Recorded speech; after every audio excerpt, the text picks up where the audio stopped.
Bus കാത്തിരിപ്പ് കേന്ദ്രത്തിൽ സംസാരിച്ചു കൊണ്ടിരുന്നവരെ കാറിലെത്തിയ സംഘം ആക്രമിച്ചു.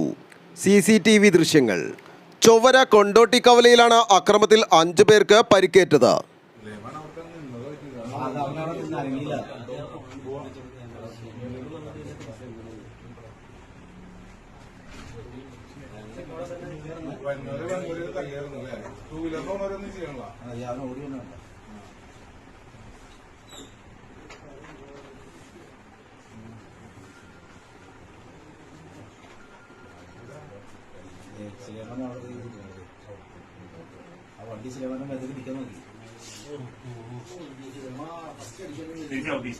അതൊക്കെ നേരത്തെ ഹെൽമെറ്റ് വെച്ചതാണത്.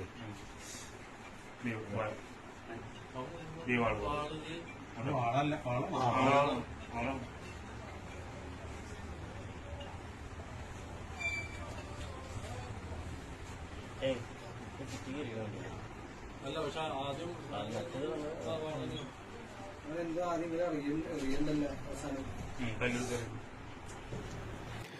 ഇന്നലെ രാത്രി ബസ് കാത്തിരിപ്പ് കേന്ദ്രത്തിൽ സംസാരിച്ചു കൊണ്ട് നിൽക്കുകയായിരുന്ന 5 പേർക്ക് നേരെയാണ് കാറിലെത്തിയ സംഘം അക്രമം അഴിച്ചുവിട്ടത്. അക്രമത്തിൽ പരിക്കേറ്റവരെ സ്വകാര്യ ആശുപത്രിയിൽ പ്രവേശിപ്പിച്ചു. അക്രമത്തിന്റെ കാരണം വ്യക്തമല്ല. പോലീസ് അന്വേഷണം ആരംഭിച്ചിട്ടുണ്ട്. News desk Aluva.